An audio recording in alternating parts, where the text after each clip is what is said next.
Pasalamat na sa Diyos sa umagang ito. Yes, no? Mula pa kagabi, nagpasalamat na ba kayo? Na Lord, salamat sa pagkakataon na muli makakasama-sama kami para purihin ka, sambahin ka, pasalamatan ka. No? Kasi po, alam niyo po ba, isang pribilehiyo yun sa atin binigay dahil sa Panginoong Kristo, tayo ay malayang nakakalapit sa trono ng biyaya ng Panginoon. At doon tayo nakakatanggap ng blessing. Amen. Doon tayo nakakatanggap ng kalakasan. No? So when we say blessing, mga kapatid, it's not just about money. No, it's more than material things. Diba? It's all about God's way. It's all about God's will. So gusto malaman yung God's will, mga kapatid. Amen. No? So napakahalaga dahil tinatalakay natin, gusto ng Diyos tayo ay mapagpalang lubos. No? Sabihin mo sa katabi mo, ikaw ay pinagpalang lubos. Yeah. Parang hindi siya naniniwala. No? Parang sabi niya, paano ako pinagpala? Konti lang yung pera ko. No? So again, mga kapatid, tatalakayin natin yan throughout this series. No? Are we excited? Amen. Yes. No? Talagang excited tayo to hear the Word of God, to know God more sa buhay natin. No? At malaman natin yung sistema na nais ng Panginoon para sa buhay natin. Yung pairalin nating sistema. Hindi sistema ng sanlibutan, kundi sistema ng kaharian ng Diyos. Amen. Ito po ang title, mga kapatid. The System of Blessing and Cursing. Amen. Basahin ulit natin. The System of Blessing and Cursing. Yan. Meron po palang sistema, no, na dapat nating lakaran, no. Meron po palang sistema na dapat nating isabuhay. Amen, mga kapatid, no. So sa ating mismong sarili, ano yung routine natin? Ano yung habit natin? Ano yung sistema natin? No? Paano tayo nabubuhay? Paano yung sa pamilya natin? No? Ano yung pinapairal nating sistema dyan? Yan ba ay biblical? O yan ba yung natutunan natin sa ating mga magulang? Sa ating mga ninuno? No? O yung sistema ba sa bahay nyo ay according to tradition? According to the pattern of this world? According to Feng Shui? No? According to horoscope ba yan? According to zodiac sign kaya yan? Yung sistema na pinapairal mo sa buhay mo? Or according to the Word of God? Amen? So there is a system of blessing and cursing na umiiral dito po sa sanlibutan. Naniniwala po ba tayo doon, mga kapatid? At kanina, no, doon pa lang sa ating devotion na italakay ni Brother Barry kung ano yung ugat. No? Ibig sabihin, walang iba kundi kasalanan. Pinaka-problema talaga ng tao yung kasalanan. No? At sinabi pa nga, yung lust of the eyes, lust of the flesh, and pride of life. No? At minsan sa mga churches, parang nahihiya atang pag-usapan yung mga patungkol sa lust. No? Patungkol sa lust of the eyes, lust of the flesh, no? Yung sexual immorality. No? Actually, dapat po pinag-uusapan yan eh. Kasi problema po yan, mga kapatid. Ang problema kapag hindi natin pinag-usapan, lalala lang yan eh, mga kapatid. So we should follow the system of the Bible. No? We must live biblically. We must live according to God's way. Hindi po sa pansarili nating paraan. Kasi kapag pansariling paraan ng tao, desisyon mo, ano po ang kalalabasan? Madalas, palpak. Tama, mga kapatid? Kapag tayo nagdesisyon, out of our emotion, dahil sobrang saya mo, nag-add to cart ka, 10,000 sa Shopee. Sobrang saya mo kasi, no? Emotionally high. No? Gusto mo talagang mag-shopping galore. Is it right decisions? No? So, every decision we make, mga kapatid, will affect our lives. Sabi nga, life is a matter of choice. Yes. Tama. Ang buhay ay matter of choice. Kung yun ang pinili mo, yun ang kalalabasan mangyayari sa buhay mo. Amen, mga kapatid. No? So halimbawa, yung isda, Saan nakadisenyo ang isda? Para saan ang isda? Para sa dagat. Tama po ba? Pero pag sinabi nung isda, gusto ko ng kalayaan. Gusto ko doon sa lupa. Lagi na lang ako nakakonfine dito sa dagat, puro na lang tubig. Gusto kong maging malaya. Sabi ng isda. Pumunta siya doon sa pampang, doon sa lupa. Pwede kaya siya doon? Makakapunta nga siya doon, pero anong mangyayari sa kanya? Mamamatay siya. Tama po, mga kapatid?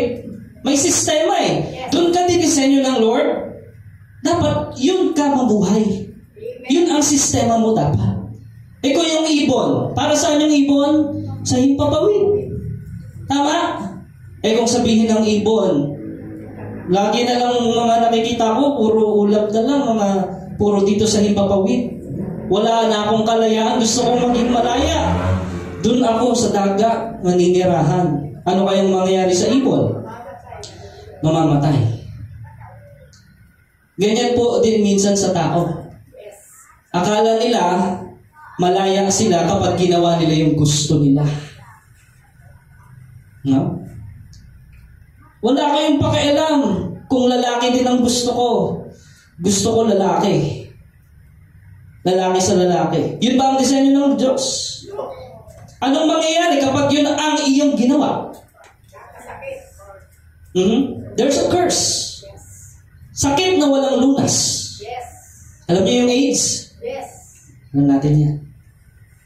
Kasi gusto natin kumawala. Ayaw natin dun sa sistema na ginawa ng Diyos dahil sa kasalanan kung ano-ano ang pumasok sa ating kaisipan. Ano ngayon ang nangyari? Distraction. Curse. Bakit? Hindi ka naman para dun eh. Halimbawa, believer ka. Nakipagsama ka sa unbeliever. Yun ba yung gusto ng Lord? Hindi din. Pero pinilit mo. You have a choice. Tama? Ano mangyayari? Conflict yan. Kakaroon ng komplikadong buhay yan. Bakit? Iba yung Diyos niya, iba yung Diyos mo. Tama po ba ang Biblia, mga kapatid? So there is a system of blessing and cursing na inihayag ng Panginoon. Binasa nga kanina sa Deuteronomy. Sabi, diba, I have set before you life and death, curse or blessing. When you obey my commandment, if you obey my commandment, blessing. If you will disobey, curse. Simple po, hindi po ba? Oh. Halimbawa, itong cellphone na to, yung gadgets. Pag nabasa ng tubig, nalubog sa tubig, ano mangyari? Masisira. Hindi kasi siya para dun eh. Kapatid, para kanino ka ba? Saan ba tayo nabubuhay? Anong sistema ba yung pinapairal natin? Sa ating pamilya, sa pagpapalaki ng mga anak, sa pag-aasawa. No? Sino ba yung dapat nating sundin? Yung sarili nating gusto dahil akala natin pag nasunod tayo ay andun yung kalayaan? O sundin natin ang Diyos para mabuhay tayo ng malaya sa sumpa? It's a matter of choice, mga kapatid. Tama po ba, mga kapatid? Kasi narinig natin ang salita ng Diyos, pero choice mo pa rin kung yun ang gagawin mo o hindi. Diba? Dapat maunawaan natin from Old Testament. Inugat nga mula kay Adam and Eve. Diba? Okay, masagana eh. Walang hard work. Pero, merong work, mga kapatid. Actually, may trabaho na talaga. Ang trabaho, hindi yan curse, ha? No? Huwag natin ma-misinterpret. Pero yung hard work, yun ang curse na binanggit kanina ni Brother Barry. Kasi, may inutos na ba kay Adan kahit wala pa yung sumpa? Meron na. Pangalanan mo yung mga hayop. Pamahalaan mo sila. Dominion over them. Trabaho ba yun? Yes. Pero hindi yun hard work kasi madali lang yun eh. Pero nung pumasok na yung kasalanan, yun na yung hard work. Difficulties, hardships, sufferings, pain and sufferings because of sin. mga kapatid. So, hindi masama ang magtrabaho dahil yun ay gusto ng Panginoon. Tama? Pero, dapat malaman natin kung bakit minsan sobrang hirap ng pagtatrabaho dahil yan sa kasalanan ng ating mga unang magulang. Kaya huwag tayong magtaka. Nagtataka ba tayo bakit may maraming hard work sa mundo? No? Dapat hindi tayo ma-surprise. Pero ang mga Kristiyano, pinagkalooban ng banal na Espiritu upang mapagtagumpayan yung mga hard work na yun. Salamat sa Diyos. Amen? So, basahin natin ulit. Genesis 1:26-27. Sabi doon ng Diyos, ngayon, likhain natin ang tao ayon sa ating larawan, ayon sa ating wangis. Sila ang mamamahala sa mga isda. Meron ng pinapatrabaho, ano? Mga ibon at lahat ng hayop, maging maamo o mailap, malaki o maliit. Nilalang nga ng Diyos ang tao ayon sa larawan, kanyang larawan, sila'y kanyang nilalang na isang lalaki at babae. May pangatlo ba? Walang nabanggit doon. Wala sa sistema yun ng Diyos eh. Yes. Why are we emphasizing this system, mga kapatid, ng Biblia? Because we are in the last days. And in the last days, deception are rampant. Yes. Maraming mandadaya. Di ba? Merong transferring spirit. Yes. Tama? Kasi nasa last days na tayo eh. So kung hindi natin alam yung Word of God, hindi natin alam yung paraan ng Diyos, yung sistema na nais ng Diyos na ating lakaran, tayo ay madadaya. Yes. At mabubulit sa sumpa. At ayaw ng Diyos yun. Ayaw ng Diyos na tayo mapahamak. Gusto ng Diyos tayo pagpalain. Gusto ng Diyos lakaran natin yung mga pangako niya, ating makamtan. Ngunit mangyayari lang yun kung yung kondisyon ng kanyang paraan ay ating gagawin. Mga kapatid. No? So nilalang babae at lalaki, si Adan at si Eva, who was in perfect relationship. Perfecto ba yung pagkakalikha? Perfecto. Yes. Perfecto, sabi ng Panginoon, it was very good. Yes. Sobrang perfecto, walang anumang pagkukulang. Diba? Nakita natin yung disenyo natin, no? Nasa ayos yung mata. Diba? Yung mata nandito sa itaas, no? Wala naman sa paa eh. Isipin nyo, nasa paa yung mata. Hindi ba na, diba? Nakita nyo in order? Yes. Dahil matalino ang Diyos eh. Amen. Siya ang pinakamatalinong arkitekto. Diba? Nagdisenyo sa ating lahat. Pero, nasisira dahil sa hindi pagsunod ng mga tao. Diba? Kung ano-ano yung papalit mo sa katawan mo. Diba? Iibahin mo yung katawan mo, iibahin mo yung itsura mo, hindi naman ikaw yun. So, ano mangyayari po? Yun po yung mga kapatid. Kaya napakahalaga ng topic na ito eh. Napakahalaga nito at medyo masakit ito. Amen. Amen. Pero ito yung nais ng Lord na ating mapag-usapan. Dahil kapag hindi napag-usapan ang katotohanan, walang kalayaan. Yes, amen. Mga kapatid. Hallelujah. At nais ng Diyos, lumaya ang bawat isa sa sumpa. Amen. Hallelujah. Paano mo masasabi na mali yung pamumuhay mo? Sa pamamagitan ng salita ng Diyos. It will tell you you are wrong. It will correct you. Diba? It will make your path straight. The Word of God. Kaya nga in-encourage natin ang bawat isa to read the Scriptures. Memorize relevant, important Scriptures. Para nang sa gayon, yung ating thinking, sabi, whatever is true, whatever is pure, whatever is noble, sabi ng Apostle Paul, think about those things. Amen. Dahil kapag ang isip mo ay maayos, ang emosyon mo ay maayos din. Amen. Hallelujah. Kapag ang isip ay maayos at ang emosyon ay maayos, ang relasyon sa Diyos, ang mga desisyon mo ay maayos din. Amen. Hallelujah. Praise the Lord. Dahil ibinigay niya ang banal na Espiritu na ating talagang tagapagturo. Amen? Kinokorek tayo ng Panginoon. Pero sa kabila nun, marami pa rin tayong katigasan ng ulo. No? Pero mahal pa rin tayo ng Panginoon. Sa kabila ng katigasan ng ating ulo. Ayaw kanyang mapahamak. Tuloy-tuloy na kumikilos ang Diyos sa buhay natin. Hindi lang natin siya madalas pinapakinggan. Mapapakinggan lang natin siya, tayo ilalapit sa Kanya kasi malala na ang nangyayari sa atin. Lord, malala na yung nangyayari sa mga anak ko, sa pamilya ko, tulungan mo po ako. Pero mangungusap sa iyo ang banal na Espiritu, anak, ano ba yung mga desisyon mo na ginawa dati?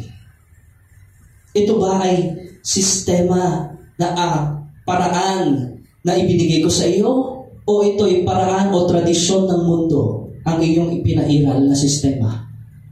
Tama po ba? At doon makukorek tayo ng Lord. Magkakaroon tayo ng reflection, meditation in His Word. At kapag tinanggap mo ang correction ng Diyos, masimusulmula ang tagumpay mo, kapatid. Amen. Hallelujah. Praise the Lord. Amen. Kaya sabi doon, perfect relationship nung una. Ngunit, nung chapter 3, the fall of man, verse 15, kayo ng babae aking pag-aawayin. Binhi mo, binhi niya'y lagi kong paglalabanin. Ang binhi niya ang dudurog sa iyong ulo, at sa sakong niya'y ikaw ang tutuklaw. No? So, meron pong prophecy dito na binabanggit na ang binhi ng babae, seed of a woman, walang iba kundi si Jesus Christ yun. Who will crush the head of the serpent or dragon nung nandun na sa Revelation. Hindi po ba, mga kapatid? So sa Genesis pa lang, ipinapakita na ng Diyos talaga na mahal niya ang tao. Nandun na yung plano niya, yung may plan B. Di ba? Kung may plan A, may plan B ang Diyos, at marami pa, no, siya ang nakakaalam kung ano ang mabuti para sa atin. No? So alam na ng Diyos na posible talagang mangyari yon. Sa verse 24, pinalayas nga siya ng Diyos, at sa dakong silangan ng halamanan ng Eden ay naglagay ang Diyos ng bantay na kerubin. Naglagay rin siya ng espadang nagniningas na umiikot sa lahat ng panig upang hindi malapitan ninuman ang punong kahoy ng buhay.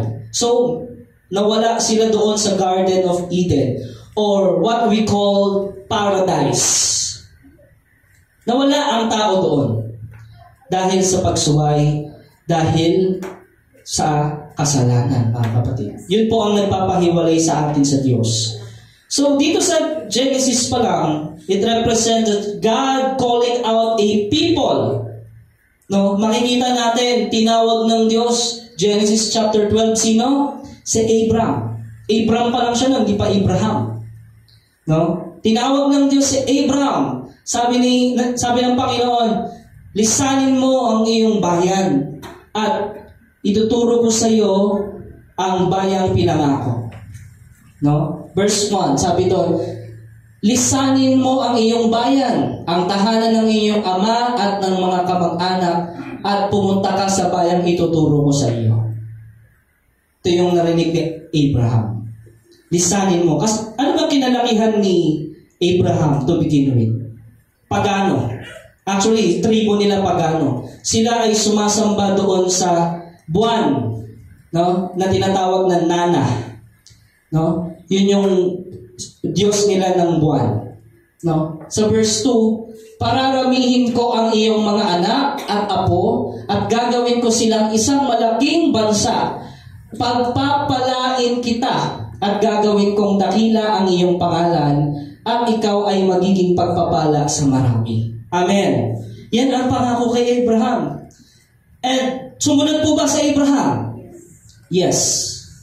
Naging madali ba ang journey? Sipin mo, wala kang mapa, wala kang Waze or GPS, walang Google Map. Ang sabi lang ng Lord, Tuturo ko sa iyo ang bayan kung saan pagpapalain kita. No? Kung ikaw yun, papaano? Saan yun? Di ba? Madami tayong tanong eh. Sigurista tayo eh. Di ba? Yung kilo nga lang ng binili mo sa palengke, talagang tinitignan mo kung tama eh. Sigurista tayo, tama. Pero sa Abraham, ano yung pinairal niya? Pananampalataya, pagtitiwala sa Diyos. Kapatid, pag narinig mo ang boses ng Diyos ngayon, anong dapat mong gawin? Huwag mong pagmatigasin ang iyong puso, sundin mo kung anong sinasabi ng Panginoon. Dahil meron siyang pangako sa iyo. Pinili ka niya. Sabi mo sa katabi mo, pinili tayo ng Diyos. Yeah. So, Abraham, alam niya ba na talagang dadami yung kanyang descendants? Di niya pa naman alam yun nung panahon na to eh. Nung Genesis chapter 12 eh. Diba? Wala pa naman siyang anak na ito. No? Bata pa naman si Abraham na ito. Diba? So, hindi niya alam kung totoo ba yun o hindi. Pero ang pinairal niya ay pananampalataya sa Diyos. And in a relationship with God. Yun, nagkaroon ng relationship sa Diyos sa Abraham. Sa papaanong paraan? Communication. Yan. Prayer. Kapatid, kapag ang isang relationship, lalo na sa pamilya, hindi nag-uusap-usap, o sa church, o sa kahit anumang kind of relationship, no, hindi yan magiging maayos na relationship. So, anong tinuturo sa atin ng Diyos? Communication. Prayer. Tinuturo sa atin ng Diyos, pagtitiwala, pananampalataya. Kapatid, kailan yung huling nangusap ka sa Diyos? Yung talagang heart-to-heart talk kayo ng Panginoon. Amen? Yung talagang sinabi mo sa Kanya lahat-lahat sa iyo. No? Inihayag mo sa Diyos pati mga kasalanan at pagkukulang mo. No? Yun ang nais ng Panginoon eh. Ang tanong, alam ba ng Diyos kung anong meron sa iyo? Oo. Pero ang gusto ng Panginoon, sabihin mo sa Kanya. Para matanggap mo yung Kanyang instruction o yung Kanyang paraan. Sa verse 19, Galatians 3:19, basahin natin, no? Kung ganoon, ano ang silbi ng kautusan? Idinagdag ito upang maipakita kung ano ang paglabag. At may bisa ito hanggang sa dumating ang anak na pinangakuan. Ibinigay ang kautusan sa pamamagitan ng mga anghel sa tulong ng isang tagapamagitan. Bakit nagkaroon ng kautusan? Dahil sa kasalanan. Diba? Bakit meron tayong standard of right and wrong? Standard of righteousness? Dahil sa kasalanan. Amen mga kapatid? Kaya may kautusan. No?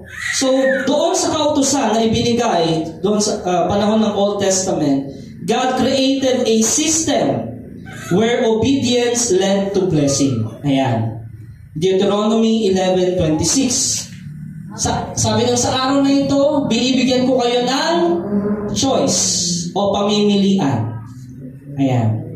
So, nangungusap kayo ng Panginoon sa bawat isa sa atin. To this day, anak, ibinibigay ko sa iyo ang pagpili. Malaya kang pumili. Amen. Pagpapala o sumpa. Yan lang ang pipiliin. Malaya kang pumili. Pagpapala o sumpa, sabi sa verse 27, pagpapala kapag sinunod ninyo ang kanyang mga utos, ngunit sumpa kung sumamba kayo sa ibang Diyos, sa halip na sumunod sa kanyang mga utos. Bakit in-emphasize dito na yung pagsamba sa ibang Diyos ay hindi pagsunod sa kanyang utos? Ano po ba ang pinakaunang utos? Ano ang pinakaunang utos? Yes. Sa New Testament, di ba? The greatest commandments, love the Lord your God with all your heart, soul, and mind, and strength. Di ba? Sa Old Testament, huwag kang magkaroon ng ibang mga Diyos. Tama, di ba? Parehas. It talks about relationship. Amen. Mga kapatid. No? So kasi kapag may iba kang Diyos, yun yung susundin mo talaga eh. Kapatid, sino yung pinakamahal mo? Kung sino yung pinakamahal mo sa buhay mo, yun na ang masusunod, yun ang magkokontrol sa iyo. Yes. Yes. Kung pera ang pinakamahal mo, yan ang magkokontrol sa buhay mo. Kung asawa mo, pinakamahal mo, yan, magkokontrol sa iyo yan. Anak mo, apo mo, o kahit sino. Kung hindi ang Diyos ang pinakamahal mo, madedestroy ang buhay mo, kapatid. Yes. Dahil you are controlled but whom you love, by whom or what you love the most, mga kapatid. So let us identify, let us examine our hearts right now. Sino ba talaga ang pinakamamahal ko sa aking buhay? Narinig natin, family first. Parang tama naman sa pandinig, pastor eh. Pero sa Biblia, seek ye first the kingdom of God. At sabi pa sa Old Testament pa lang, pinakaunang utos, huwag kang magkaroon ng ibang Diyos. At pinigyan ng diin na ang Diyos, God is a jealous God. Yes. Hallelujah. Hallelujah. Ngayon, sino ang pinakamamahal mo? Boyfriend mo? Girlfriend mo? Kung sino man yan, material ba yan? Sarili mo ba yan? Ang Diyos mo? Yan ang magkokontrol sa iyo.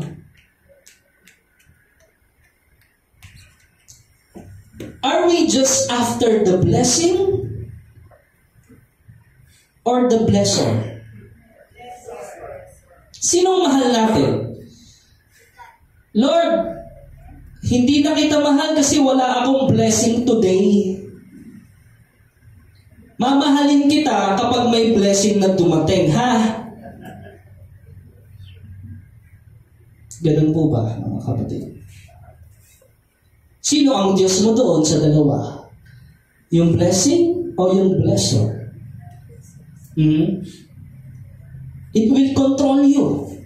Because kung si Jesus, ang Lord, ang Diyos talaga, ang ating pinakamahalaga, pinakamahal sa ating buhay. Kung ano ang sabihin niya, yun ang ating gagawin. Tama po ba, mga kapatid? Mahal na mahal ko si Isakar. Sabi niya, no? Dad, gusto ko ng kutsilyo. Abot mo, pahiram ako. Ako ba na nagmamahal sa kanya, ibibigay ko yun? Minsan may mga panalangin tayo na hindi ibibigay. Dahil nakikita ng Diyos, makakapahamak lang sa iyo yan. Dahil mahal ka ng Diyos. Lord, gusto ko yung ganong trabaho. Lord, gusto ko ganito, ganyan. No? Mangungusap naman ng Panginoon kapag nag-devotion ka talaga, no? Nag-pray ka, nagbasa ka ng Word of God, mangungusap sa iyo eh. Ang Panginoon. At malalaman mo ang sagot kung yun nga ay kalooban niya o hindi. Tama po ba? Nakukuha natin, mga kapatid, ang sistema ng blessing and cursing. It's all about sino ang Diyos mo, sino ang pinakamamahal mo. Yung kapag nawala yun, wala ka na din. Pastor, kapag nawala sa akin itong anak ko, mamamatay talaga ako. Wala na ako. Totoo, mahal na mahal mo yun eh. Anak mo yun eh. Pero kanino ba galing yun? Remember your Creator. Amen. Remember God. Always. Diba? Remember His design. His will. His words. Remember it every day. Nung sa Old Testament nga, yung mga verses, kinakanta nila yan eh. Sa music, Para makabisado nila yung mga verse sa Biblia na binigay ng Panginoon, kinakanta nila yan. Diba? Though I walk to the shadow of valley of death, I fear no evil, for thou art with me. Diba? Kinakanta yan eh. The Lord is my shepherd, I shall not want. Siya ang mabuting pastol, siya ang iyong Diyos, hindi ka magkukulang pag siya ang iyong pastol. Amen? So meron kasing disobedience na nagaganap. Kahit sa mga Kristiyano. Tama? Hindi naman lahat nasusunod ng mga Kristiyano. Kaya nga, step by step, tinuturuan tayo ng banal na Espiritu. No? Kaya itong Deuteronomy, sinabi dito, inintroduce sa atin, sobrang simple. Tama? Pili ka. Pagpapala o sumpa. Yun yung sabi sa 26 balik natin doon. Sa araw na to, meron kang pagpipilian. Pagpapala o sumpa. Yun lang. Sabi ng Panginoon. No? At dinetali niya kung paano ito, yung sistema na ito, sa chapter 27 hanggang 28. Hindi natin pakabasahin, no? Pero this series, talagang uunti-untiin natin yan. No? Yung sinabi ng sistema ng Panginoon. Chapter 27 to 28, pwede kayong mag-advance study, mga kapatid. Deuteronomy, chapter 27 to 28, hanggang 30 yan. No? Inilatag talaga ng Panginoon yung mga curse doon. Yung talagang sistema ng sumpa at ng blessing. No? Ngayon, from the time of Abraham, tanong tayo doon sa panahon ng mga judges o ng mga hukom. So, sabi doon, he provides an example, the book of Judges. Pag sinabi yung Judges, yun yung namumuno ng mga panahon na yun. Hindi lang sila basta yung alam nating hukom sa panahon ngayon. Sila yung presidente ng panahon na yun. At sabi sa Judges chapter 2 verse 11 to 23, ang mga Israelita ay gumawa ng kasamaan laban kay Yahweh. Bakit? Ano yung ginawa nila? Sumamba sila kay Baal. Tinalikuran nila si Yahweh, ang Diyos ng kanilang mga ninuno na nagligtas sa kanila sa Ehipto. Naglingkod sila at sumamba sa Diyos-Diyusan ng mga bayan ng kanilang paligid. Kaya nagalit sa kanila si Yahweh. Itinakwil nila si Yahweh at naglingkod kay Baal at kay Astaroth. Dahil dito, nagalit si Yahweh sa Israel at sila ay hinayaan niyang matalo ng kaaway at samsamin ng ari-arian. Tuwing makikipagdigma sila, hindi na sila tinutulungan ni Yahweh tulad ng kanyang babala, kaya wala silang kapanatagan. Walang patnubay, walang gabay mula sa Diyos. Bakit? Ano yung pinili nila? Diyos-Diyusan, tradisyon, pamahiin. Yan yung pinili nila eh. Hindi yung katotohanan ng salita ng Diyos. Sabi doon, dahil dito ang Israel, binigyan ni Yahweh ng mga hukom, yan, ng mga judges, na siyang magliligtas sa kanila sa kamay ng mga mananakop. Ngunit hindi rin sila sinunod. Hindi nila sinunod ang mga hukom na ito. Tinalikuran ng mga Israelita si Yahweh. Ang katapatan ng kanilang mga ninuno kay Yahweh ay hindi nila pinamarisan. So nag-iba na ang panahon. Nag-iba na ang generation from Abraham up to the time of Judges, kasama na si Samson doon, no? Kasi si Samson one of the judges, no? Ibang-iba na.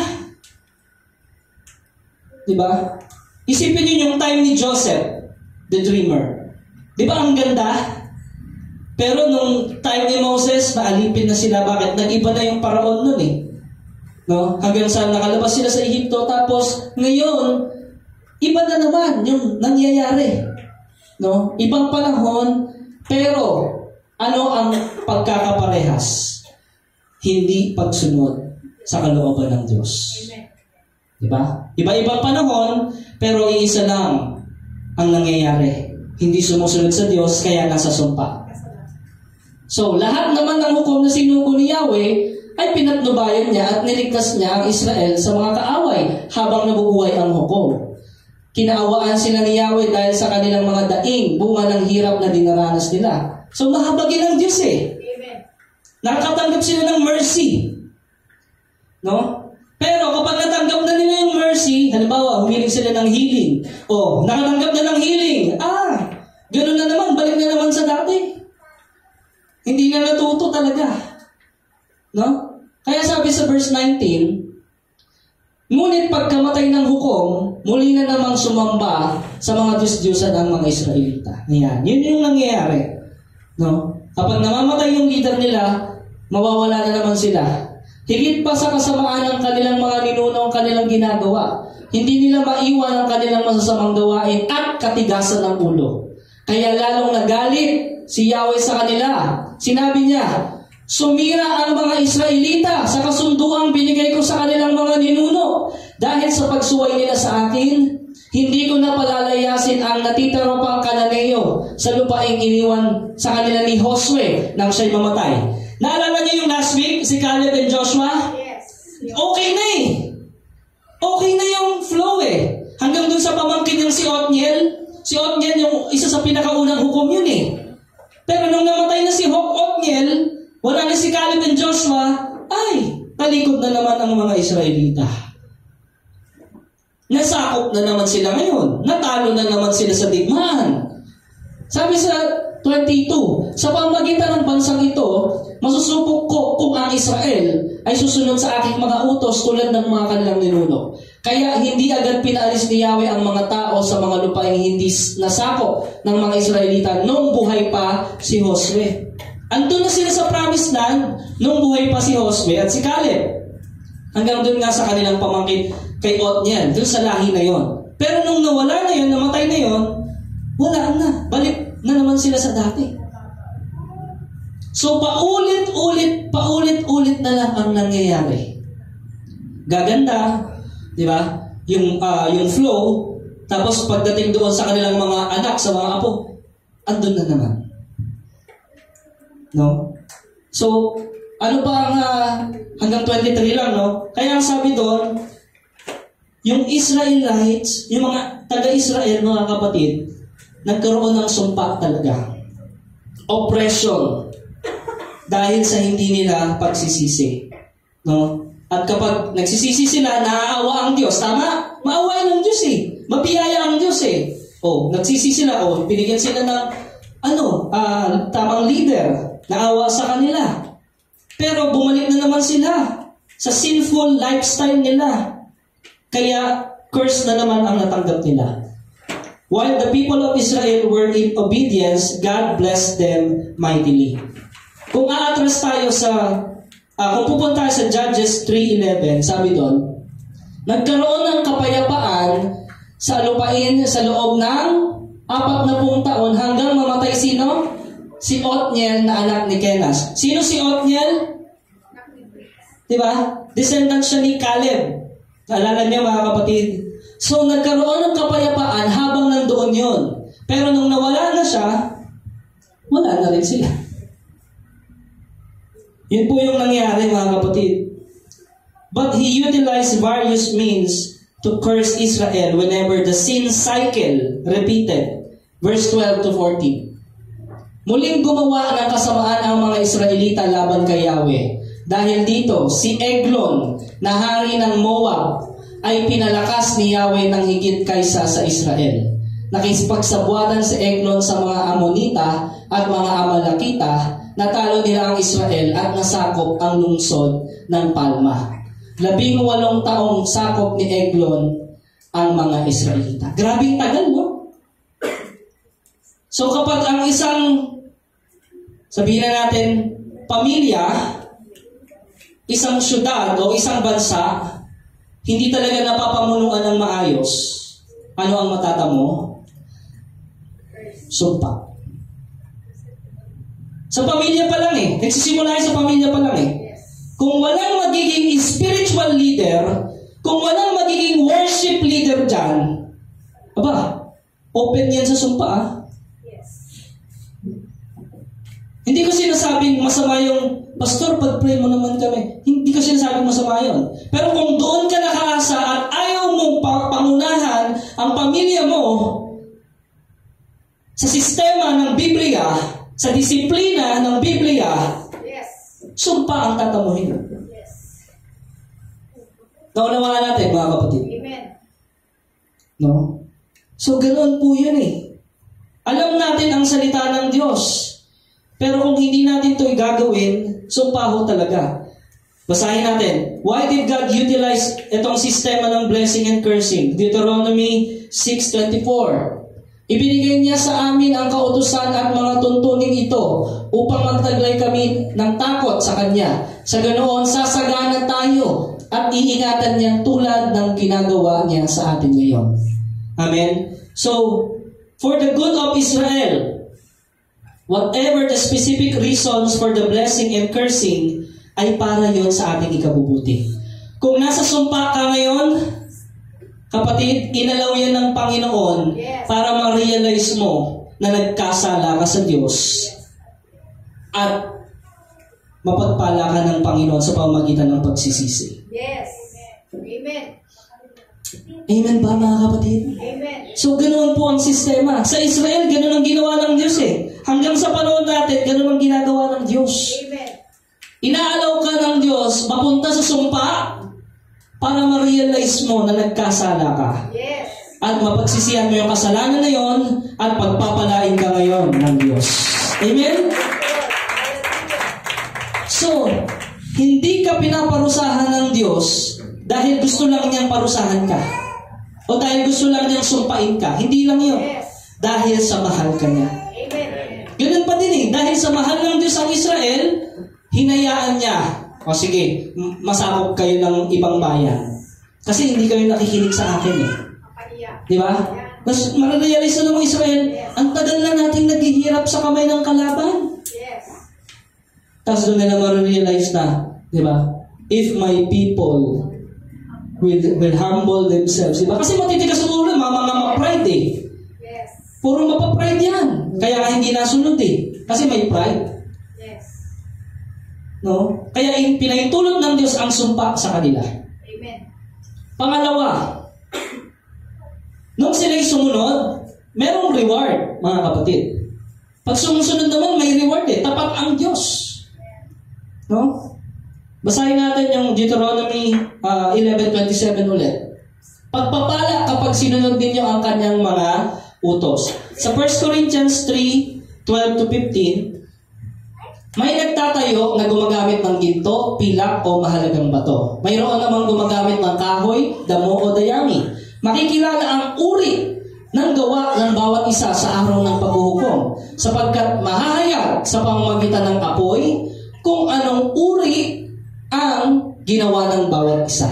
Kung ang tinayo sa ibabaw ng pundasyon ay hindi masunog, tatanggap ng gantimpala. Ngunit kung masunog naman, mamawalan siya ng gantimpala. Gayunman, maliligtas siya, kaya lang ay para siyang nagdaan sa apoy. It talks about Christians, mga kapatid. Ngayong born again ka na born in spirit ka na, di ba nagsisimula yan sa babes? Di ba? Baby Christian, di ba? Step by step, umiinom ka ng gatas, no? Hanggang sa kaya mo na, mag-mature ka na, no? So, ano yung mga bagay na ginagawa natin para sa Panginoon? Meron po yung gantimpala. No?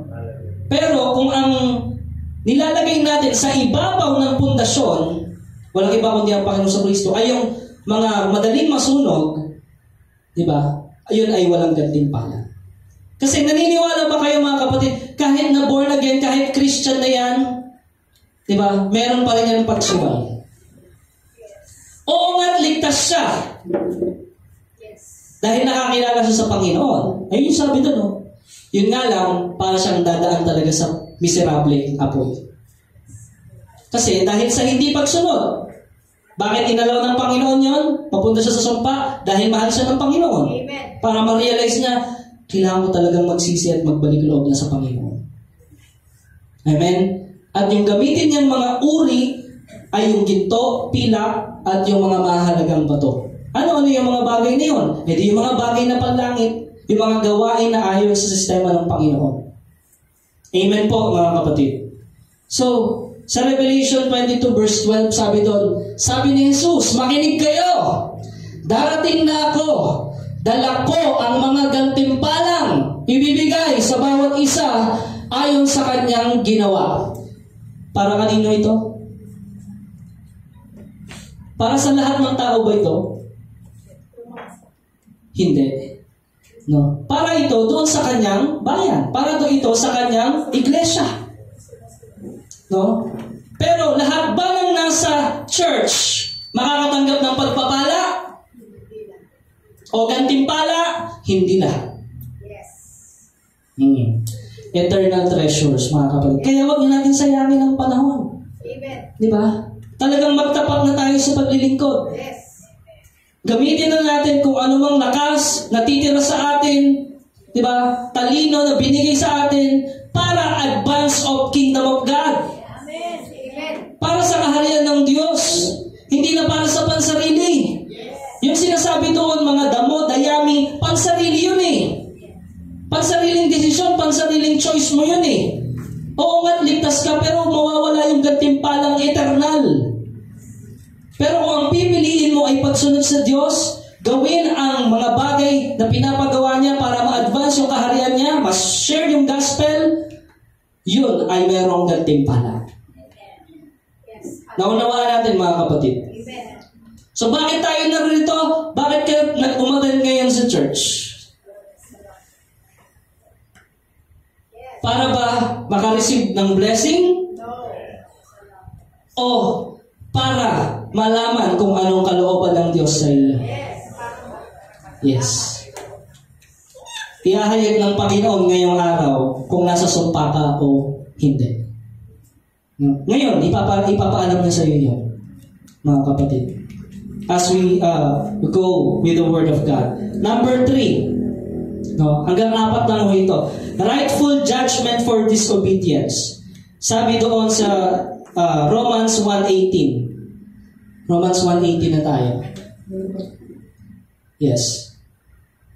So alam natin yung chapter 1 ng Romans, mga kapatid, talagang straight to the point si Apostol Pablo about sa mga kinakagalit ng Diyos. Sabi doon, for the wrath of God is revealed from heaven against all ungodliness and unrighteousness of men who hold the truth in unrighteousness. So bakit may wrath of God, may ibubuhos na galit ng Diyos? Because of ungodliness and unrighteousness of men. So kung itutuloy natin, anong sabi sa 19? Verse 19. Because which may be known of God is manifest in them, for God had showed it to them. Pero anong ginawa nila? The invisible things of God from the creation of the world are clearly seen, being understood by the things that are made, even His eternal power and Godhead. Doon pa lang sa creation, alam mo nang may Diyos. Tignan mo lang yung katabi mo, alam mo nang may Diyos eh. Di ba? So that wala na silang excuse, sabi ng Panginoon. Sabi sa 21, dahil kahit kilala nila ang Diyos, hindi nila niluwalhati ang Diyos. Hindi sila nagpasalamat sa Diyos, pero nag-imagination sila. Haka-haka. No, or mga invento. At yung kanilang hangal na puso ay nadimlan. Ano nangyari? Sinasabi nilang sila'y matalino. Diba? Nag-aral kami sa mga ganitong university, mga ganyan, pinag-aralan namin yan. Pero sila ay mangmang. Bakit mangmang sa paningin ng Diyos? Kasi iba yung Diyos nila. Amen. Ang matalinong tao ay yung talagang sumasamba sa tunay na Diyos. Kahit walang aral yan, matalino yan sa paningin ng Diyos. Bakit? Kilala niya yung tunay eh. Eh yung mga iba't iba pa yung pinag-aralan ng titulado talaga. Iba yung Diyos-Diyosan nila. Diba? Peking Diyos yung sinasamba nila. Walang saysay. Diba? Yung pag-aaral. Sabi sa 23, pinalitan nila ang kaluwalhatian ng Diyos na hindi nasisira sa mga nasisira. Sinamba nila yung mga elepante, mga daga, mga hayop. Oh, alam niyo ba yun? May sumasamba sa daga. Yes. May sumasamba sa elepante.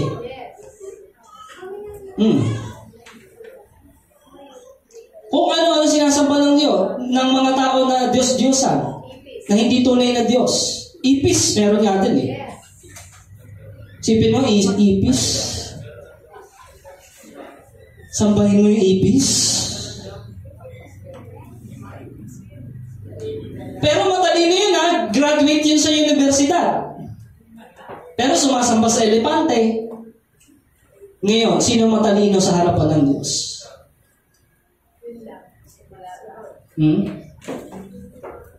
Diba? Matatalinong tao naman yung yung mga nagsasabi nun na love wins, love is love. Sexual equality, gender equality, matatalino naman yung mga nagsabi doon. Abogado pa kayo iba Karamihan din, marami abogado din Pero, panig sila sa SOGI bill. Sino ngayon ang matalino pagdating sa sistema ng Biblia? Gusto nila same-sex marriage. No? Pag naipasa na yung SOGI bill, kahit maghalikan sila dyan sa kalsada, hindi mo pwedeng sayawayin. Kasi may SOGI bill na. Kahit maghubot-hubad sila dyan, nagparada sila, hindi mo pwedeng sawayin kasi may SOGI bill na. Alam niyo ba kung 1 billion? Ngayon, sino ang mangmang at matalino sa paningin ng Diyos? Sinasabi ng Biblia, kahit alam nilang may tunay na Diyos, nag-imagine sila. Nag-kunwari sila na, hindi totoo yan, fiction lang yan, ganyan-ganyan. Diba? Yung tumingin ka lang, di ba sabi sa unang binasa natin, tumingin ka lang sa mga ibon, sa mga puno, sa mga halaman, mga creation ng Panginoon. Pag yun yung na-realize mo, sasamba ka ba sa mga animals? Di ba hindi? Doon ka sa lumalang, hindi sa nilalang. Amen? Kasi pag nilalang yung sinamba mo, curse. Curse talaga yun. Kaya mga kapatid, huwag kayong magtataka kung ganito nangyayari sa bansang Pilipinas. Let us pray for our nation, for our leader. Mapaigting pa natin ang Kristyanismo, yung katotohanan dito sa ating bayan. Bakit? Huwag nating hayaang tuluyang tayo'y maggapi ng kaaway o tuluyang tayo'y mabalutan ng sumpa. Amen mga kapatid? Are you available to fight for righteousness? Yes. To fight the good fight? Yes. Mga kapatid, so yun yung sinasabi ng Panginoon dito pa lang sa Romans, sabi sa 24, anong ginawa? God also gave them up to uncleanness. Diba? Hinayaan na sila ng Diyos, katulad ng sa Israel, tama? Binasa natin kanina. Ang titigas ng ulo nila, gusto nilang gawin yung gusto nila. Yung isda, gusto doon sa lupa. Yung ibon, gusto doon sa dagat. Ayaw nila yung disenyo ng Panginoon. Hinayaan na sila ng Diyos. Wala nang gabay at patnubay. Tama? Yun ang nangyari. Kaya, to dishonor their own bodies between themselves. Nilapastangan sarili nilang katawan. Binaboy sarili nilang katawan. Yes. Ano nangyari sa 25? Pinalitan yung katotohanan ng Diyos ng kasinungalingan. Sinamba at pinaglikuran yung nilalang kaysa yung lumalang na dapat pagpalain magpakailanman. Amen! Amen. Sino ang pinakamamahal mo, kapatid? It will determine if you are wise or if you are foolish. Kung sino ang Diyos mo. Doon malalaman kung talagang matalino kang tao o hindi. Amen? So, 1 Corinthians 11:30. Sabi doon. Basahin natin. Sabi pa rin ni Apostol Pablo. 1 Corinthians 11:30. For this cause many are weak and sickly among you, and many sleep. Ano yung konteksto nito? Ng chapter 11? Disobedience pa rin. Diba? Dahil sa hindi ninyo pagsunod sa Panginoon, marami sa inyo ay mahina. Marami sa inyo sakitin. At yung iba nga nakatulog na. Check mo yung katabi mo. Gising pa ba yan? Hallelujah. Diba? Ano yung nakakapanghina? kasalanan, sumpa. Yes. Nakakapanghina talaga yan. Yes. Magiging miserable ka pa talaga. Yes. Kapag yung sistema ng mundo ang sinunod mo. No? Nakakapanghina, magkakasakit ka. Baka magkasakit ka pa yung walang lunas pa. But when you repent, God can heal you. Amen. Amen. God can heal you. God can work a miracle within you. Amen. Praise the Lord. Yun lang ang nais ng Diyos eh. Magsisi. Magbalik loob. Sundin yung sistema niya. Pairalin yung disiplina ng salita ng Diyos. Amen. Panghuli. A drive of repentance. Deuteronomy 30:19-20. For this, sabi doon, sa ating teksto, Deuteronomy 30:19-20. Saksi ko ang langit, sabi ni Moses, at ang lupa. At inilahad ko sa inyo ang buhay o kamatayan, pagpapala o sumpa. Kaya, piliin ninyo ang buhay. Ano yung utos? Ano yung piliin? Buhay. No, para kayo at ang iyong lahi ay mabuhay ng matagal. Ibigin ninyo si Yahweh, sundin siya at manatiling tapat sa kanyang mga upang kayo at ang inyong salinlahi ay mabuhay ng matagal sa lupaing pinangako sa inyong mga ninuno na sina Abraham, Isaac at Jacob. Amen, mga kapatid. Maliwanag. No? Bakit salinlahi? Bakit up to third or fourth generation yung blessing or yung sumpa? Kasi kung ano yung nakikita sa iyo, sa pamilya, sa anak mo, di ba? Pwede yun yung ma-adapt nila. Hindi lang sa pamilya, sa environment. Kaya dapat mga magulang, no, mga elders, aware dapat tayo sa mga environment. Dapat kilala natin kung sino yung mga kaibigan ng mga anak natin, mga apo natin, para magabay natin sila. Tama, mga kapatid? So, ganoon yun eh. Para maipasa sa kanila yung blessing. At maipasa rin naman nila sa susunod na henerasyon. Naunawaan natin, mga kapatid. So, yun yung nais mangyari ng Panginoon. Obedience would lead to blessing of a prosperous life in the promised land. Pero yung disobedience, anong kahilap na nun? Sumpa. At talagang magagapi ka ng kaaway. No? At yung iba, kinamatayan pa yon, no? Nang dahil sa sumpa. Alam niyo ba may namamatay sa sumpa? Yung last week, naalala nyo, yung 10 nag-report, yung lahi nun, hinintay munang mamatay bago si Caleb at si Joshua, yung lahi ni Judah, ay makamtan yung promise land.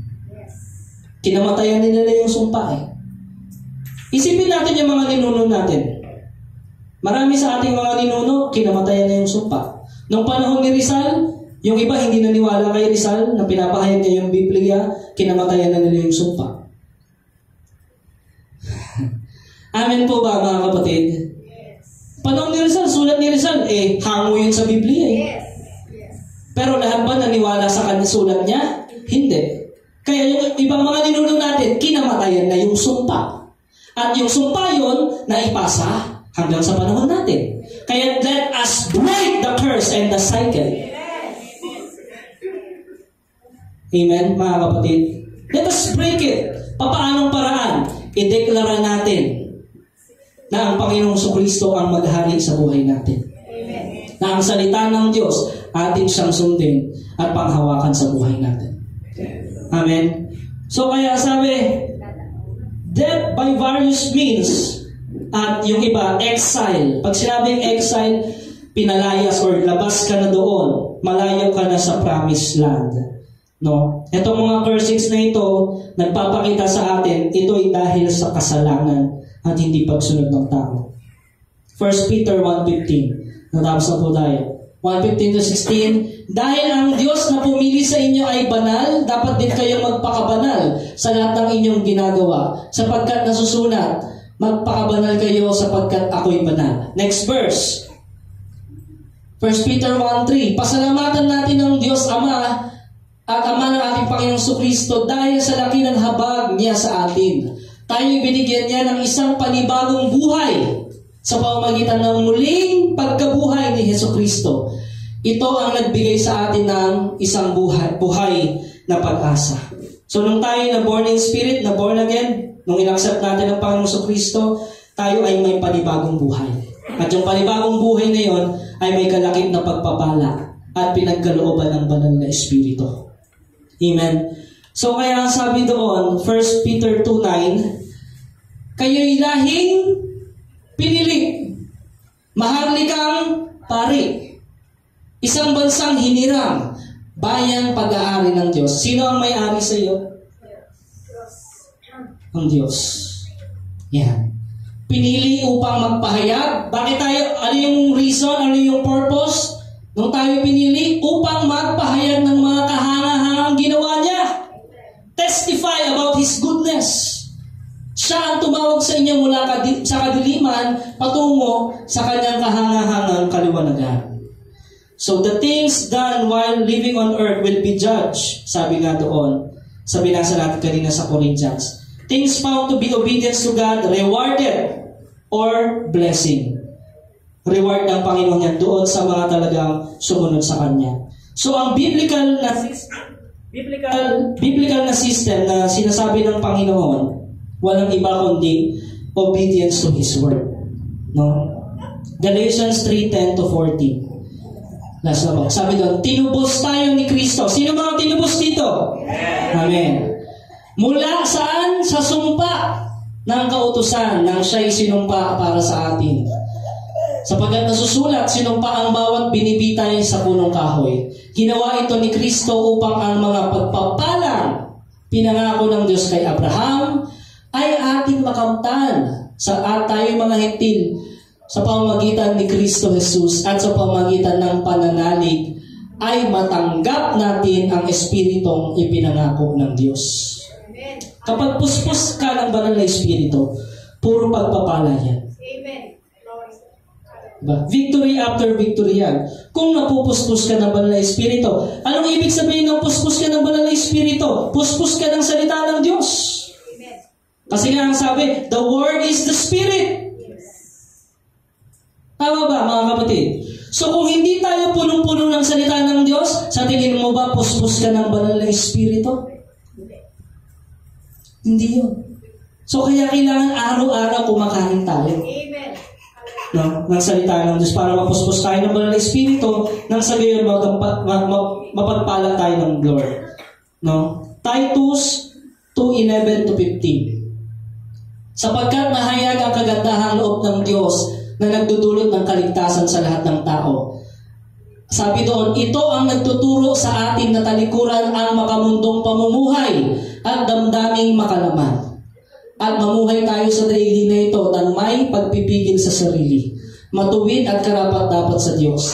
Habang hinihintay natin ang pagpapalang araw na ating inaasahan, ito ang araw na mahayag ang kalwalhatian ng dakilang Diyos at tagapagligtas na si Hesukristo, na naghandog ng kanyang sarili upang palayain tayo sa lahat ng kasamaan at linisin tayo upang maging kanyang sariling bayan na masigasig sa paggawa ng mabuti.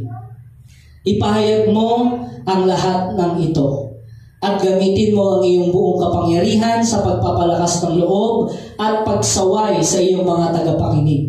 Huwag mong hayaang hamakin ka ni numan. Hallelujah. Yes!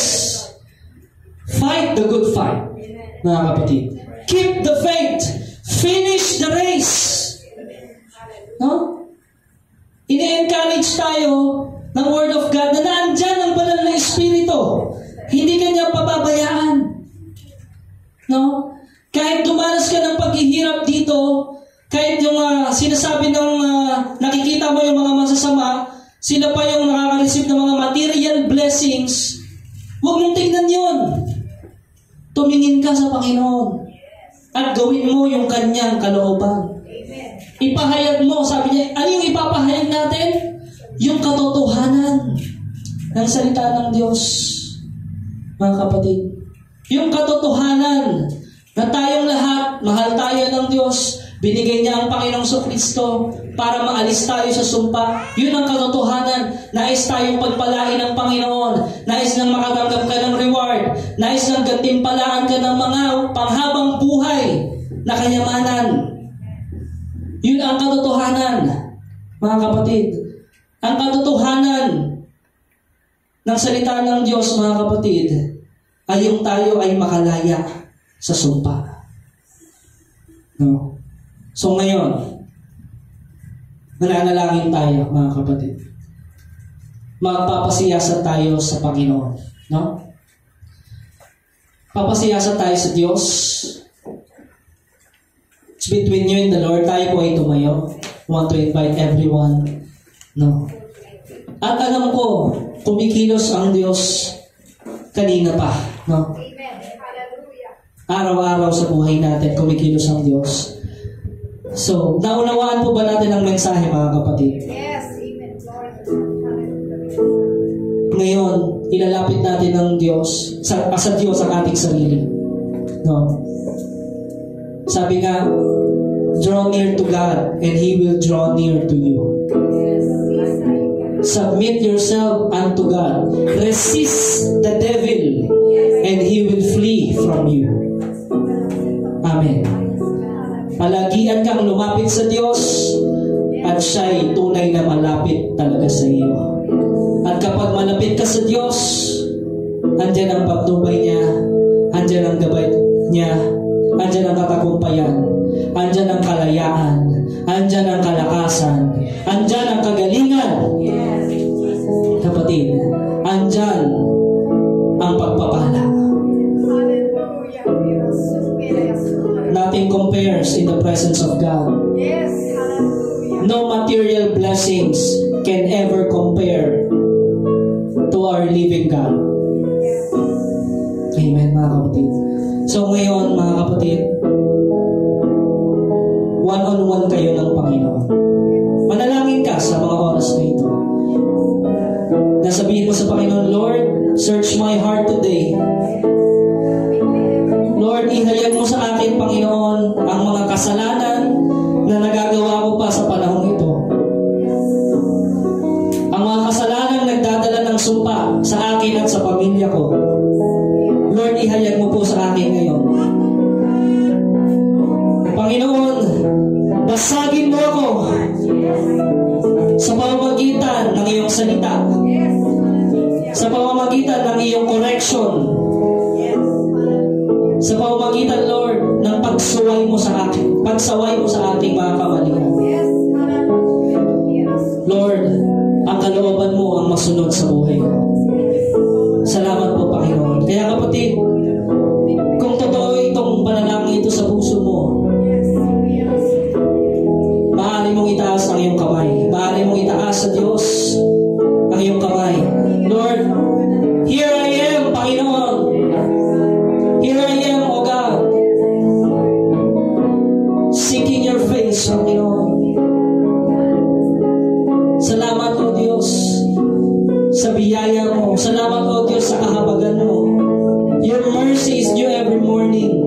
Great is thy faithfulness, O God. Lord, maraming salamat, Panginoon. Narito kami, O Diyos, iyong mga anak, Panginoon.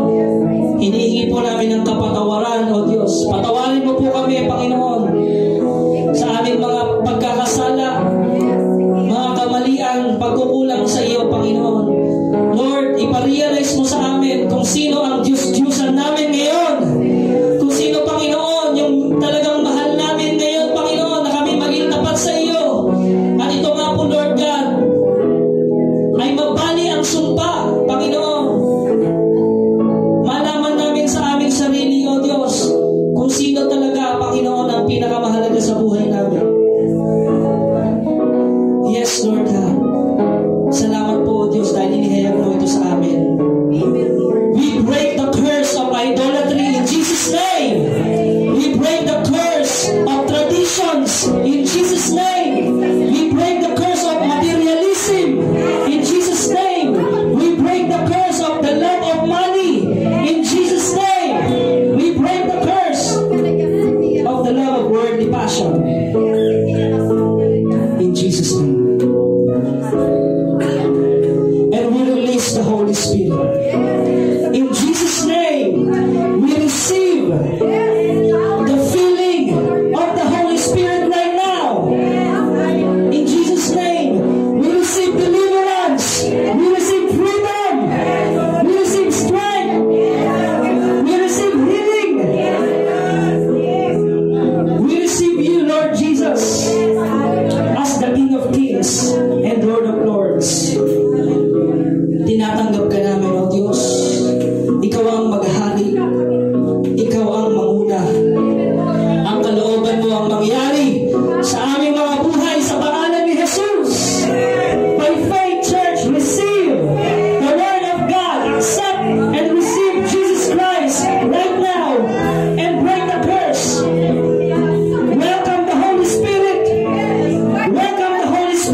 Jesus' name. Hallelujah. Salamat, Panginoon. Dinadalangin namin, Panginoon, ang aming mga anak, ang aming mga salin lahi, Panginoon, hanggang sa aming mga apo. Lord, pinagkakatiwala namin sila sa iyo. Gamitin mo kami, Panginoon, bilang Panginoon instrumento na magtuturo sa kanila ng tamang pagsamba, ng tamang paglilingkod, ng tamang pamumuhay para sa iyong kalwalhatian, para sa iyong kalanganan, para sa iyong kapulihan lamang, O Diyos. Salamat, O Diyos. Let your will be done in Jesus' name. Thank you, O God. Hallelujah. Sa lahat ng panahon, Diyos ka sa amin. Sa lahat ng oras, nariyan para sa amin. Panginoong Jesus, purihin ka. Dakilain ka sa buhay ko. Sa lahat ng panahon, sa lahat ng panahon, Diyos ka sa amin. Sa lahat ng oras, nariyan para sa amin. Panginoong Jesus, purihin ka. Dakilain ka sa buhay ko. Di nagbabago, di nagbabago. Diyos ka sa amin. Tanging sandigan, nariyan para sa Panginoong Jesus. O Jesus, purihin ka. Magliwanag ka sa buhay ko. Amin naman. Salamat, Panginoon. Diyos ka sa amin. Sa lahat ng panahon, sa lahat ng sitwasyon, Diyos ka sa amin. Maging sa sakit, sa karamdaman, maging sa kagalingan, Diyos ka sa amin. Maging sa sapat, Panginoon, at kakulangan, Diyos ka sa amin. Sa anumang panahon, sa anumang bagay o sitwasyon, maghari ka, Panginoon, sa amin. Madakila ka sa amin, Panginoon. Ikaw lamang at wala nang iba, O Diyos. Thank you, Lord God. Sa iyo lamang ibinibigay namin ang pagsamba, ang papuri,